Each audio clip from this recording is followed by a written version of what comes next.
امیر المؤمنین حضرت عمر بن خطاب رضی اللہ تعالیٰ عنہ خلفائے راشدین میں آپ دوسرے نمبر کے خلیفہ راشد ہیں، اور حضرت ابو بکر صدیق رضی اللہ تعالیٰ عنہ جو خلیفہ اول ہیں، خلیفہ بلا فصل ہیں، انہوں نے اپنے دور خلافت کے آخری ایام میں جب وہ بیماری کے ایام میں مبتلا ہوئے اور ان کو لگا کہ اب میرا آخری وقت ہے، از خود اپنا نائب اور جانشین حضرت عمر بن خطاب کو مقرر فرمایا، اور آپ کے جانے کے بعد حضرت عمر فاروق نے منصب خلافت کو سنبھالا اور اسلام کی شان و شوکت کے اندر، فتوحات کے اندر اور اسلامی طرز حکومت کو، عدل و انصاف کو ایسا قائم فرمایا کہ جس کی نظیر اور مثال آج تک دنیا نہیں پیش کر سکی۔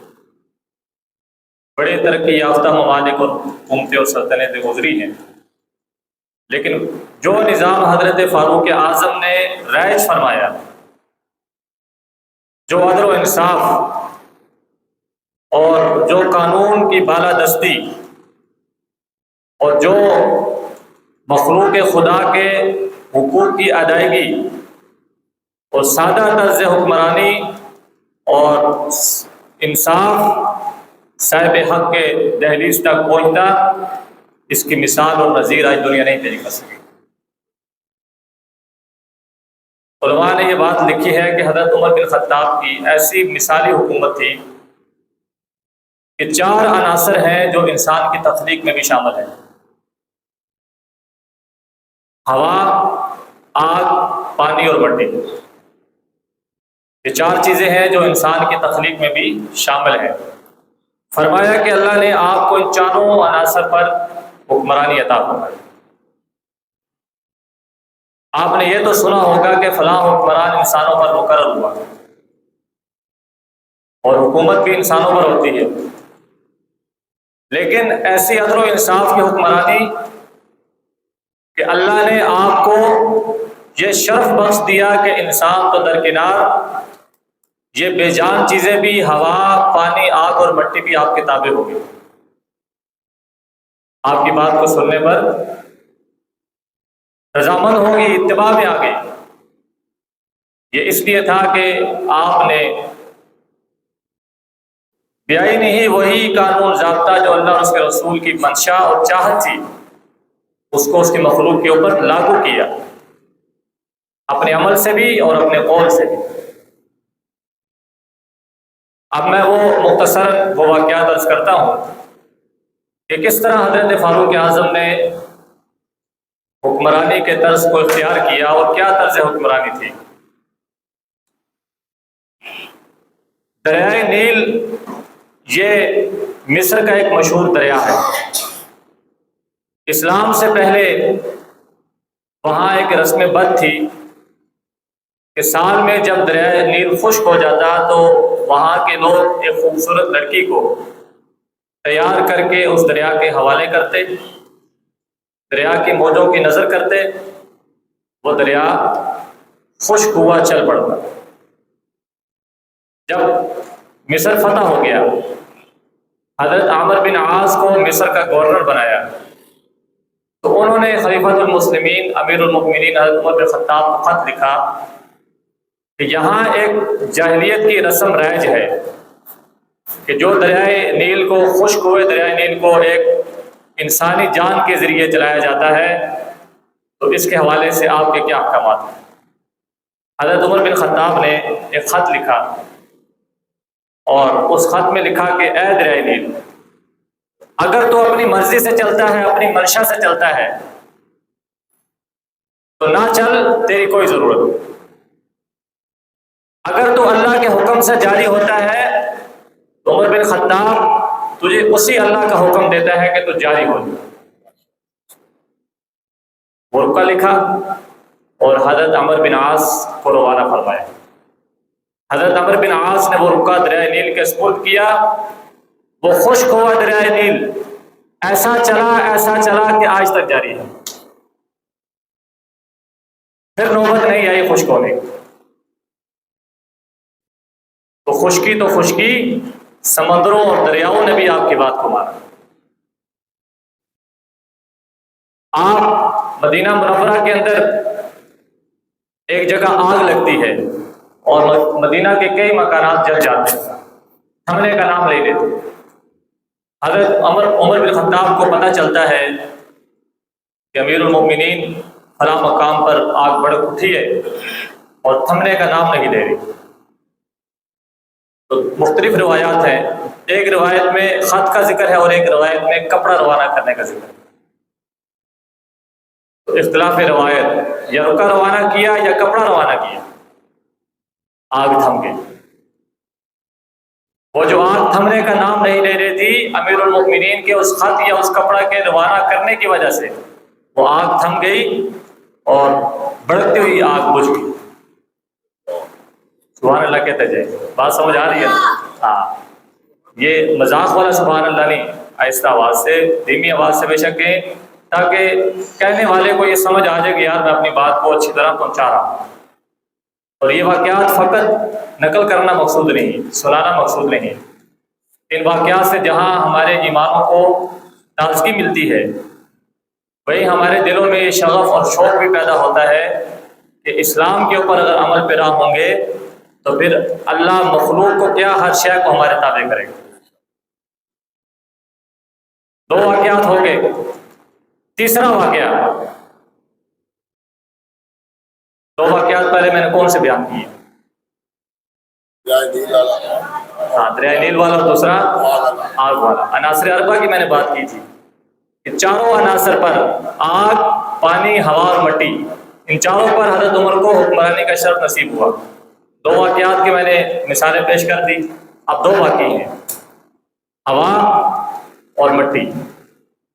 مدینہ منورہ کے اندر زلزلہ آتا ہے، حضرت عمر بن خطاب ذکر الہی میں مشغول ہوتے ہیں، اللہ کا ذکر کرتے ہیں، اللہ کو یاد کرتے ہیں، زلزلہ نہیں تھمتا۔ اور مشہور تھا کہ حضرت عمر کے پاس درہ ہوتا تھا، اس درے کو زمین پر مارا اور کہا کہ اے زمین تھم جا۔ کیا عمر نے تجھ پر عدل و انصاف نہیں کیا؟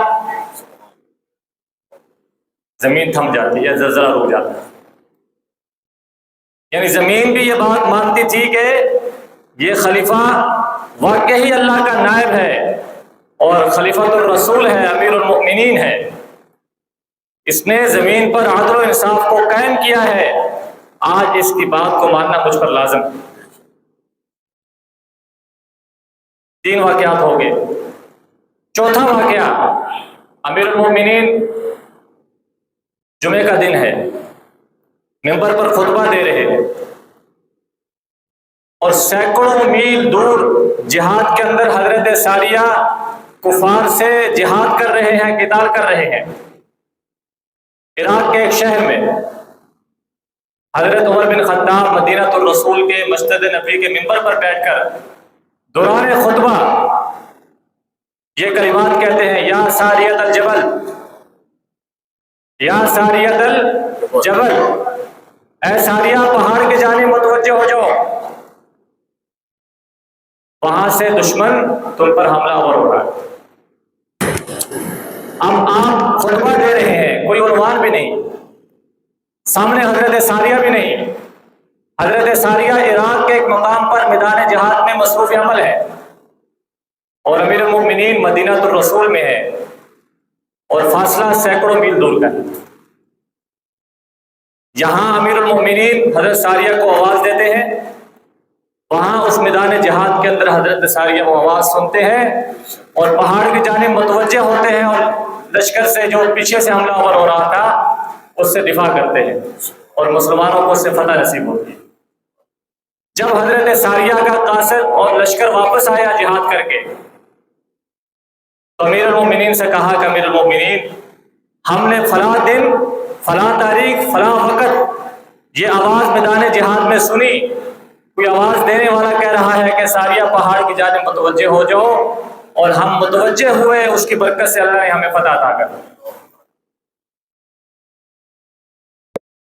حضرت امیر المؤمنین کہ ہوائیں بھی آپ کی بات کو پہنچا رہی ہیں، آج بھی ہوا کے ذریعے بات پہنچتی ہے نا. یہ جو ٹیلی فون ہے، آپ ایک سیکنڈ بلکہ ملی سیکنڈ کے اندر اپنی بات کو کہاں سے کہاں پہنچا دیتے ہیں. یہ کیسے پہنچتی ہے؟ ہوا کے ذریعے. لیکن آج جدید ٹیکنالوجی کا دور ہے، وہ دور کہ جس دور کے اندر عدل و انصاف کی ایسی حکمرانی اور ایسی بالادستی زمین پر قائم ہوئی کہ چاروں عناصر اربع وہ مسخر ہو گئے اور خلیفۃ المسلمین کے تابع ہو گئے. ہوائیں بھی آپ کا پیغام پہنچا رہی ہیں، زمین بھی آپ کی بات مان رہی ہے، سمندر اور دریا بھی آپ کی بات مان رہے ہیں، اور آگ بھی آپ کی بات کو مان رہی ہے. یہ چار واقعات کہ جس سے ان مثالوں سے معلوم ہوتا ہے کہ آپ کا طرز حکمرانی کیسا حکمرانی ہے. اور طبیعت اور مزاج انتہائی سادہ لیکن باروق تھے. سفید رنگ اور سرخی مائل آپ کی رنگت، اور قدامت اور جسامت انتہائی مضبوط اور قداور شخصیت تھے. مجمع میں اگر کھڑے ہوتے تو یوں معلوم ہوتا کہ جیسے ممبر پر بیٹھے، جیسے ممبر پر کھڑے ہیں. اور گھنی داڑھی اور بڑی مونچھیں اور باروت چہرہ اور سادگی اتنی کہ 22 لاکھ مربع میل سے زائد کے حکمران ہیں اور جسم پر پیون زدہ کپڑے ہیں. دنیا آپ کے نام سے، روب سے، دبدبے سے کانپتی اور تھراتی تھی. اس وقت کی سپر طاقتیں کیسر و کسرا، ان کو آپ نے اپنے گھوڑوں کی پاؤں تلے رودا. ان کے تخت و تاج کو اپنے گھوڑوں کی ٹانگوں کے تلے رودا. اور حال یہ تھا کہ راتوں کو اٹھ کر دہایا کی خبر گیری کرتے. مدینہ الرسول میں ایک رات آپ معمول کے مطابق گلیوں میں گشت کر رہے ہیں. دیکھتے ہیں کہ ایک خیمے کے باہر ایک بدو، ایک دیہاتی بیٹھا ہے، پریشان حال ہے. پاس جا کر بیٹھ گئے. ساتھ ان کا غلام حضرت عمر فاروق اسلم بھی موجود ہے. پاس بیٹھ کے بات چیت شروع کی کہ اچانک خیمے سے چیخنے کی اور رونے کی آوازیں آئیں. امیر المومنین نے پوچھا اس سے کہ یہ آوازیں کیسی ہیں؟ وہ بدو کہنے لگا کہ میری زوجہ بیمار ہیں اور امید سے ہیں اور آخری ایام چل رہے ہیں، اور میرے پاس کوئی بندوبست نہیں اور اس کے پاس کوئی عورت نہیں کہ جو اس وقت میں اس کی دیکھ بھال کر سکے. امیر المومنین اٹھے، فوراً گھر آئے. گھر آ کر اپنی زوجہ حضرت ام کلثوم بنت حضرت علی المرتضیٰ رضی اللہ تعالیٰ عنہ کو لیا اور کچھ ساز و سامان لیا اور اپنے کندھے پر لادا اور چل گئے. وقت کا حکمران ہے، 22 لاکھ 22.5 لاکھ مربع میل سے زائد خطے کا حکمران ہے، اور ایک جھونپڑی کے اندر ایک دیہاتی کی زوجہ کے ہاں بچے کی ولادت کا وقت ہے اور اس کے پاس کوئی آدمی نہیں، رات کا وقت ہے. امیر المومنین اپنی زوجہ خاتون اول جو وقت کے حکمران کی اہلیہ ہے، خاتون اول، ان کو ساتھ لیا، ساز و سامان لیا اور چلے گئے. اپنی زوجہ کو اندر خیمے میں بھیجا اور خود وہ دیہاتی آپ کو حکم دے رہا ہے کہ آپ ایسے کریں کہ آگ جلائیں، یہ کام کریں، وہ کام کریں. اس کو نہیں معلوم کہ یہ وقت کا خلیفہ ہے. دیہاتی آپ کو کام پہ لگا رہا ہے اور آپ کام پہ لگ رہے. آگ جلائی، کھانا تیار کیا اور کھانا تیار کر کے اندر خیمے میں بھیجا، اس دیہاتی کو بھی کھلایا. تھوڑی دیر کے بعد آپ کی زوجہ آپ کو کہتی ہے کہ امیر المومنین اپنے ساتھی کو خوشخبری دیجئے کہ بچے کی ولادت ہو گئی. وہ دیہاتی امیر المومنین کا لفظ سنتا ہے، اس کے پاؤں تلے سے زمین نکل جاتی ہے کہ یہ امیر المومنین ہے، یہ امیر المومنین ہے کہ رات کے اس پہر میں میری داد رسی کے لیے اپنی زوجہ کے ہمراہ ایک ملازم، ایک غلام بن کر میری خدمت کر رہا ہے. وقت کا امیر المومنین ہے. کہا کہ پریشان نہ ہو، میں تمہارا خادم ہوں، پریشان مت ہو، صبح کو میرے دربار میں آ جانا، اور جو پیدا ہوا ہے بچہ اس کا روزینہ اور وظیفہ میں مقرر کروں۔ یہ تھا طرز حکمرانی۔ مدینہ کے قریب رات کے پہر میں مسافروں کا قافلہ آیا اور مدینہ کی حدود میں ٹھہرا۔ رات کا وقت ہے، امیر المومنین کو اطلاع ہوئی، رات کو اٹھے اور حضرت عبد الرحمن بن عوف جو عشرہ مبشرہ میں سے ہیں اور کبار صحابہ میں سے ہیں، ان کے گھر چلے گئے۔ کہا عبد الرحمن بن عوف نے، امیر المومنین آپ نے کیوں زحمت فرمائی رات کے اس وقت آنے کی؟ فرمایا کہ مسافروں کا قافلہ آیا ہے، ان کی خبر گیری کے لیے، ان کی حفاظت کے لیے اس وقت میں نے کسی کو بھیجنا مناسب نہیں سمجھا، میں خود آیا ہوں اور تمہیں ساتھ لے کر چلوں گا اور ہم دونوں جا کر اس قافلے کی حفاظت کریں گے۔ آدھی رات کا وقت، اور یہی امیر المومنین ہے کہ مسجد نبوی کی اس زمین کے اوپر، پتھریلی زمین کے اوپر لیٹے ہوئے ہیں، اور کیسر و کسرا کے قاصد آ رہے ہیں اور مدینہ میں پوچھتے ہیں کہ امیر المومنین کا محل کہاں ہے، امیر المومنین کہاں رہتے ہیں؟ تو لوگ کہتے ہیں کہ جاؤ مسجد نبوی میں تمہیں امیر المومنین مل جائیں گے۔ تو آتے تو دیکھتے کہ حضرت امیر المومنین مسجد نبوی کی چٹائیوں پر آرام کر رہے ہیں۔ بیت المقدس قبلہ اول کو فتح کرنے کے لیے جب گئے تو چند غلام ساتھ ہیں اور معمولی درجے کی سواری ہے، کپڑوں پر پیوند لگے ہوئے ہیں، اور سواری کے اندر کوئی شاہی جاؤ جلال کے مطابق کوئی ساز و سامان نہیں، ایک ستوؤں کا تھیلا ہے اور کچھ راشن ہے ساتھ، سواری پر سوار ہے اور غلام ہے ساتھ۔ آپ جا رہے ہیں اور بیت المقدس کی چابیاں آپ کے حوالے کرنے کے لیے یہودیوں نے آپ کو طلب کیا۔ حضرت عبیدہ بن جراح جو اس وقت کا مالدار مقرر تھے، آپ نے بیت المقدس کا جب محاصرہ کیا تو یہودیوں نے کہا کہ اگر آپ اپنے امیر المؤمنین حضرت عمر بن خطاب کو لے آئیں گے، ہم سے ملاقات کروا دیں گے، ہم ان کو دیکھ کر پہچان کر یہ چابیاں ان کے حوالے کر دیں۔ تو انہوں نے، حضرات صحابہ کرام نے امیر المؤمنین کو خط لکھنے سے پہلے ایک صحابی کو تیار کیا جو حضرت عمر بن خطاب کے مشابہ تھے، اور ان کو روانہ کیا اور ان سے کہا کہ امیر المؤمنین آگے۔ تو وہ یہودیوں کو جو بڑا رہنما تھا اس نے دیکھا اور کہا کہ یہ امیر المؤمنین تو نہیں ہے، البتہ ان کے مشابہ ضرور ہے۔ یعنی تورات، زبور، انجیل کے اندر جہاں اللہ کے نبی صلی اللہ علیہ وسلم کی علامات موجود تھی، وہیں آپ کے ساتھیوں کی بھی علامات ان کتابوں میں لکھی تھی۔ اس کا قرآن بھی گواہی دیتا ہے کہ محمد الرسول اللہ والذین معہ اشداء علی الکفار رحماء بینہم تراہم رکعا سجدا یبتغون فضلا من اللہ ورضوانا سیماہم فی وجوہہم من اثر السجود ذلک مثلہم فی التوراۃ والانجیل والقرآن۔ یہ ساری چیزیں، یہ علامات صرف قرآن میں نہیں، تورات، زبور، انجیل میں بھی۔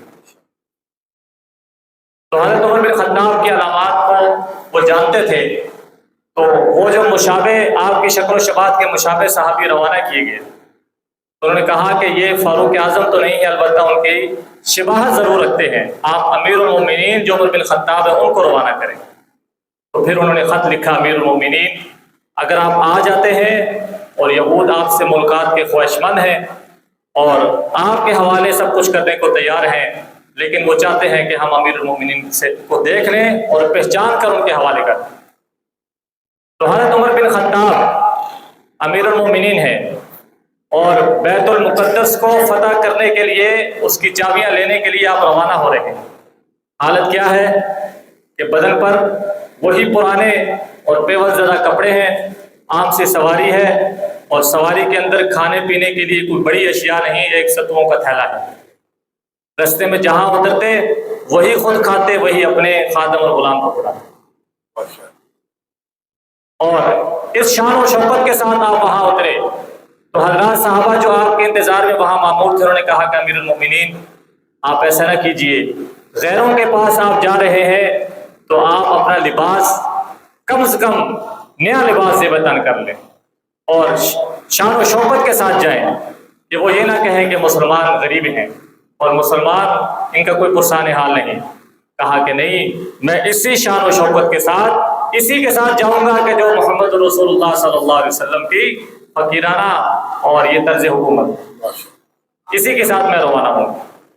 تو آپ اسی انداز میں گئے اور بیت المقدس سے لے کر شام تک، شام، مصر، عراق، ایران، یہ تمام علاقے آپ نے فتح کیے۔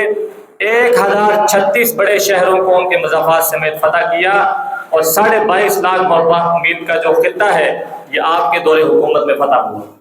اور جہاں آپ نے جس علاقے کو فتح کیا وہاں مسجدیں بنوائی، مکاتب قرآن بنوائے، یہاں تک کہ دین سیکھنے سکھانے کے معاملے میں اتنی سختی کرتے تھے کہ جس بدو کے، جس دیہاتی کے بارے میں پتہ چل جائے کہ اس کو قرآن نہیں آتا، زبردستی اس کو پکڑتے اور قرآن سکھاتے۔ آج کا دور ترقی یافتہ دور ہے، لیکن اس پورے مجمع میں پوچھوں کہ کتنے لوگ ایسے ہیں کہ جس کو اماں پارہ یاد ہے؟ قرآن مجید کا سب سے آسان پارہ ہے آخری پارہ۔ کتنے ایسے لوگ ہیں چلو اماں پارہ نہیں، اماں پارے کا نصف یاد ہے؟ کتنے ایسے لوگ ہیں کہ جس کو نصف چھوڑو ربع یاد ہے؟ یہ ہمیں اپنے گربانوں میں خود جان کر دیکھنا چاہیے۔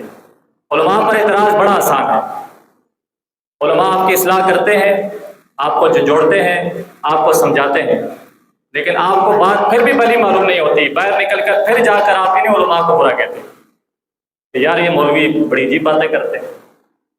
لیکن یار یہ سوچے تو صحیح کہ کیا قرآن صرف مولویوں کے ذمہ ہے یا ہم مسلمانوں کے ذمہ بھی ہے؟ اس قرآن کے ساتھ علماء کا ٹھیک ہے تعلق ہے، لیکن بحیثیت ایک مسلمان کے ہونا ایک قرآن اور اللہ کے رسول صلی اللہ علیہ وسلم کے فرمان کا تعلق ہر مسلمان کے ساتھ ہے۔ اس کے دل کے اندر اللہ کا قرآن ہو، نبی کریم صلی اللہ علیہ وسلم کے فرامین موجود ہوں۔ تو حضرت فاروق اعظم کے دور حکومت کے اندر یہ ساری چیزیں رائج ہوئی، اور ایک ایسا بہترین مثالی اور سنہری دور حکومت قائم ہوا کہ جس کی نظیر بھی آج دنیا پیش نہیں کر سکی، بلکہ اسی دور حکومت کو کاپی کر کے یورپ اور دیگر ممالک نے اس طرز حکمرانی کو اختیار کیا جہاں میں اور آپ آج جانا چاہتے ہیں۔ اپنے ملکوں سے تنگ ہے وہاں جانا چاہتے ہیں۔ کافروں کا ملک ہے، یورپ کا ملک ہے، عیسائیوں اور یہودیوں کا ملک ہے، کیوں جانا چاہتے ہیں؟ کہ وہاں نظام وہ ہے۔ تو دوستو یہ نظام ان کے نہیں، کن کے ہیں؟ ہمارے ہیں۔ ہم نے وہ رعایا بننا ہے جو رعایا حضرت عمر بن خطاب کے دور حکومت کے اندر تھی، کہ رات کے وقت میں ماں بیٹی کو کہتی ہے کہ بیٹی پانی ملا دے، امیر المومنین اس وقت نہیں دیکھ رہے، بیٹی کہتی ہے کہ امیر المومنین نہیں دیکھ رہے تو ان کا خدا تو دیکھ رہا۔ ایسی رعایا تھی، اور امیر المومنین ایسے تھے کہ جو رعایا کے در پر جا کر ان کے خادم بن کر راتوں کو پہرا دیتے اور اپنے کمر پر سامان لاد کر ان تک پہنچاتے اور کہتے کہ میں تمہارا حکمران نہیں، میں تمہارا خادم ہوں، تم میری ملکیت نہیں، میری امانت میں ہو۔ دریا فرات کے کنارے بھی اگر کتا مر جائے تو قیامت کے دن عمر جواب دہ ہوگا۔ ایسا حکمران بھی تھا اور ایسی رعایا بھی تھی۔ آج ہم دعائیں تو مانگتے ہیں کہ اللہ ہمیں عمر بن خطاب جیسا حکمران عطا کر، لیکن ہم اس رعایا جیسی رعایا بننے کو تیار نہیں۔ تو جب ہم تیار ہو جائیں گے، ہم یہ چاہیں گے، ہم یہ کوشش کریں گے، تو اللہ ہمیں عمر بن خطاب جیسا حکمران بھی عطا کرے گا۔ اللہ بات سمجھنے کی، عمل کرنے کی توفیق عطا فرمائے۔ وآخر دعوانا الحمدللہ۔